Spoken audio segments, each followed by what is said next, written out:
Today, we're continuing our series on the Black Church in Detroit, which is produced in partnership with the Ecumenical Theological Seminary and the Charles H. Wright Museum of African American History. As part of their mission of service, faith-based institutions have long invested in the community by building or renovating homes. A recent report in Bridge Detroit examined how several Michigan churches are stepping up to develop homes to help address the state's affordable housing crisis.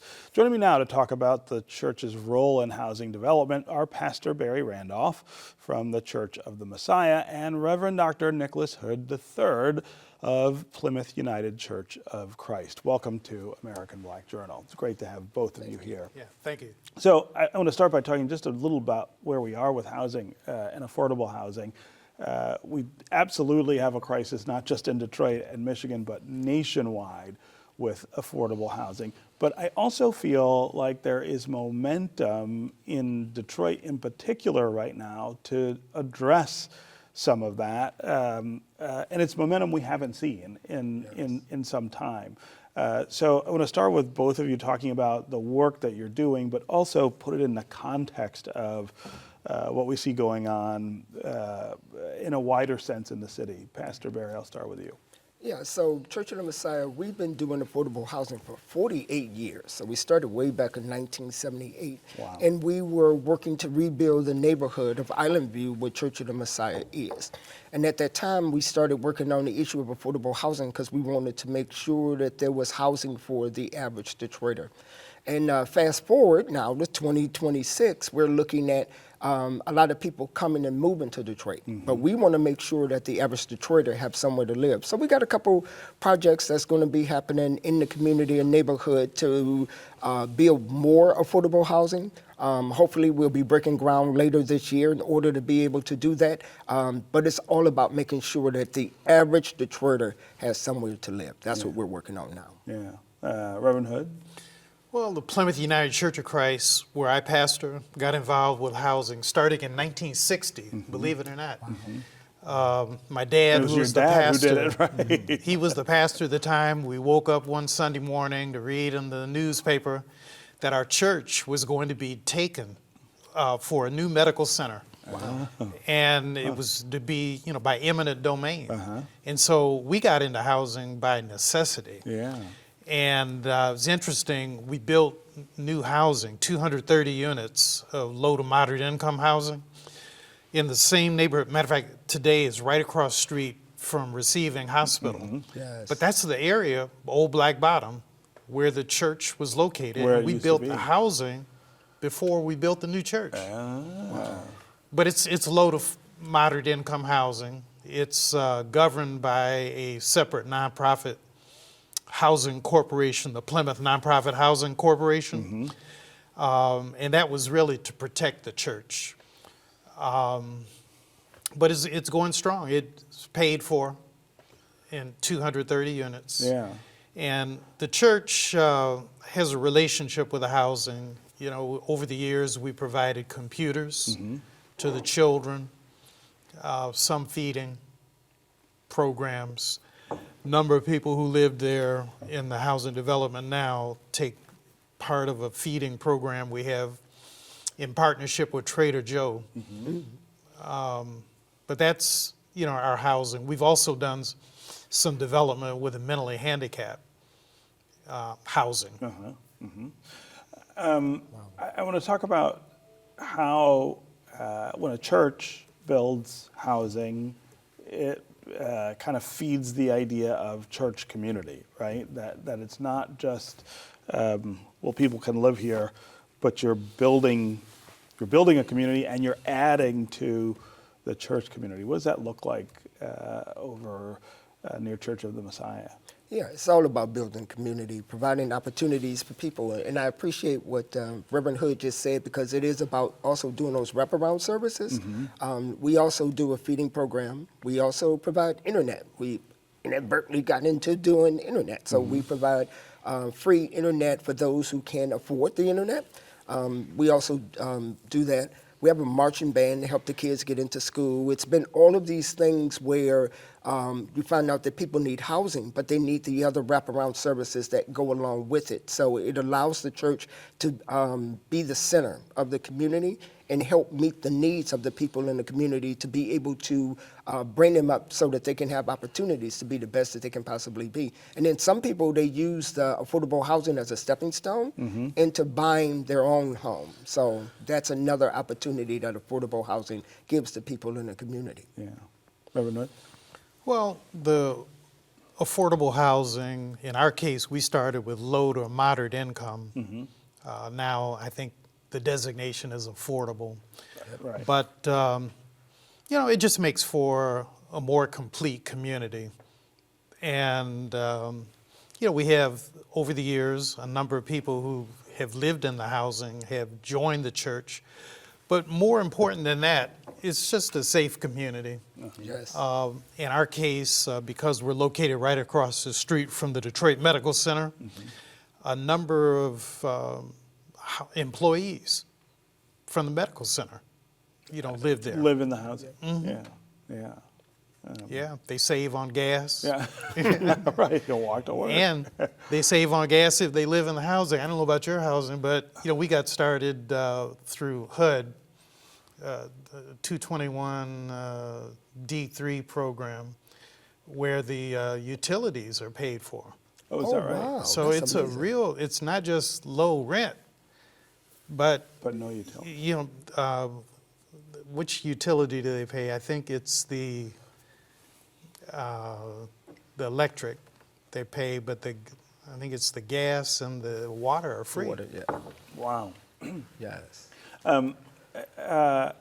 Reverend Hood, you were on city council for I was. a number of years. 8 years. And you ran for mayor at some point. So you've had an opportunity to think about this housing problem, not just as a pastor, but also as a public servant. I wonder what you see in what your church is doing with housing that government or the city might borrow or learn from, and even broader than that, what things do you remember seeing the city do that worked or didn't work to provide that affordable housing?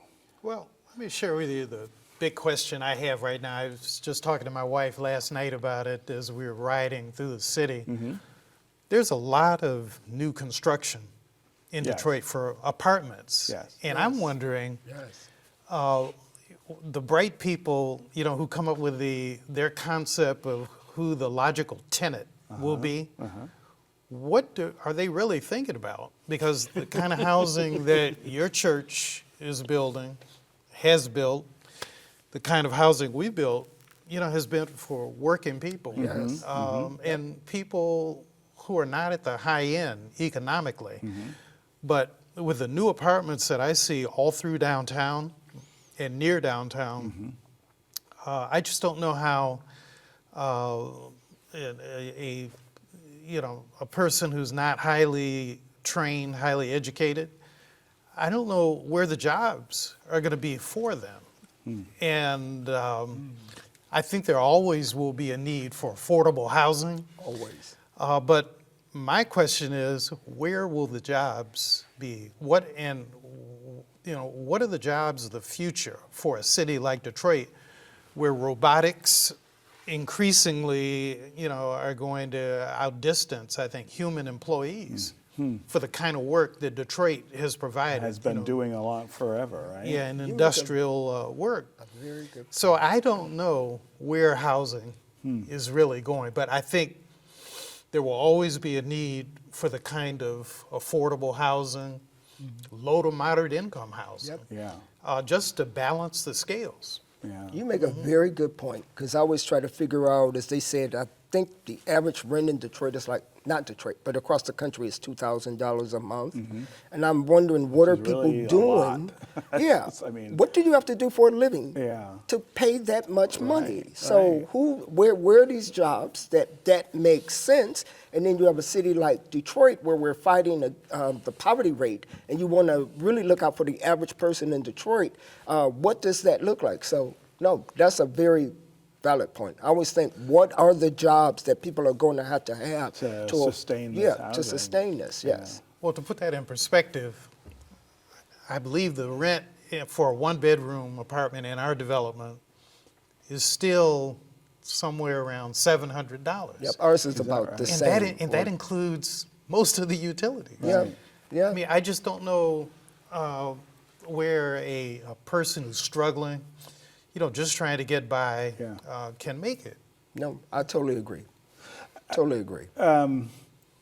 Could you build today a similar development to what you already have and make it work in the same way? I mean, in other words, are all the tools still there to create through the church, affordable housing that maybe another kind of developer wouldn't want to do? I think the Reverend could probably speak better to that because, we haven't built, anything of this nature in some time at our church. I mean, we're maintaining it. Yep.